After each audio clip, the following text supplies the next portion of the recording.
નમસ્કાર, આપ જોઈ રહ્યા છો નેશન પ્લસ ન્યૂઝ. હું છું આપની સાથે હેતલ ભગત. આણંદ જિલ્લાના કાસોર તાલુકાના સોલાપુરા ગામમાં નવી જ બની રહેલ શાળાના સ્લેબના પોપડા પડતા વાલીઓ ચિંતાતુર બન્યા છે. આણંદ જિલ્લાના કાસોર તાલુકાના સોલાપુરા ગામમાં વર્ષો જૂની પ્રાથમિક શાળા જે ધોરણ 1 થી 8 સુધી ચાલતી હતી, જે શાળામાં 80 કરતા વધુ વિદ્યાર્થીઓ અભ્યાસ કરે છે. વિદ્યાર્થીઓની સગવડતા માટે સરકારે આ પ્રાથમિક શાળાના કમ્પાઉન્ડમાં જ હાલ શાળાનું નવીન બિલ્ડિંગ બનાવવામાં આવી રહ્યું છે.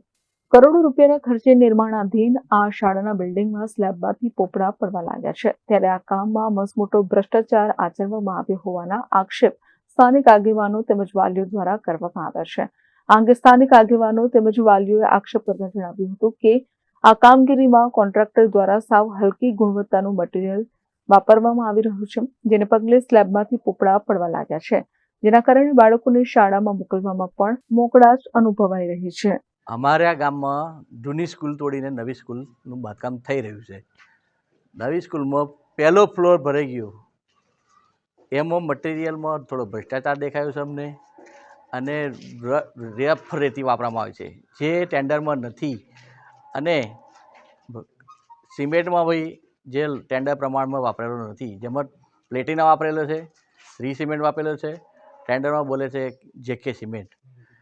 વારંવાર રજૂઆત કરવા છતાં કોઈ ધ્યાન પર ના લેતો અમારે મીડિયાનો સંપર્ક કરવો પડ્યો છે.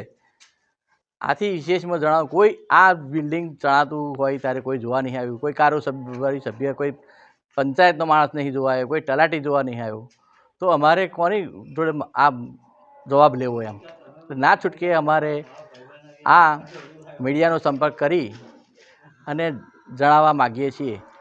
હજુ તો આ પહેલો માળ ચાલુ છે અને એની પ્લેટો ઉખાડતો પોપડા પડ્યા એટલે મોટા પડ્યા, સળિયા દેખાય છે, જે બાંધકામમાં ચોખ્ખો ભ્રષ્ટાચાર દેખાય છે.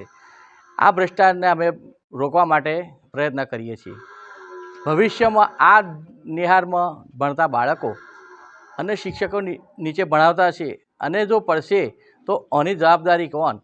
અને સારી વાત એ તો છે જ કે નિહારનું કામ નવું થાય છે, પણ આવું રફ કામ થાય એ અમને યોગ્ય નથી, એટલે અટકાવવા માગીએ છીએ.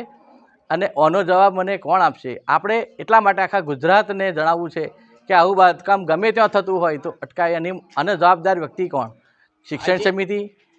આ જે સ્કૂલ છે એ કઈ સ્કૂલ છે અને કેટલા ધોરણ સુધીને અહીંયા બાળકો અભ્યાસ કરે? આ સ્કૂલ તાલુકો જિલ્લો આણંદ, કાસોર તાબે સોલાપુરામાં આવેલી છે. પ્રાથમિક શાળા, મિશ્ર શાળા. બરાબર. ઓકે. અને અહીંયા કેટલા બાળકો અહીંયા અભ્યાસ કરે છે? 81 બાળકો અભ્યાસ કરે છે 1 થી 8માં, જેમાં અત્યારે બાંધકામ ચાલુ છે. એટલે સવાર 2 પાલીમાં નિહાર ચાલે છે, સવારમાં 7 થી 12 અને 12 થી 5 ચાલે છે. તમારી માગણી શું છે? અમારી માગણી એ છે કે આવું તો કામ અમે ચલાવી લાવવા માગતા જ નથી, અને આનાથી સારું કામ થાય, ઓની લેબોરેટરી થાય એવું અમે ઈચ્છીએ છીએ. આ કામ અમને મંજૂર નથી. જો ના કરવું હોય તો નહીં જ કરવાનું, પણ આવું તો ચલાવી માગવા છે ને. આનો જવાબ જોઈએ, ટીડીઓ સાહેબ જોવે, આખા ગુજરાતના સચિવ બી જોવે, અને આના પર ધ્યાન દોરે એવી આશા રાખું છું. અને અમારો ન્યાય મળે એમ છે.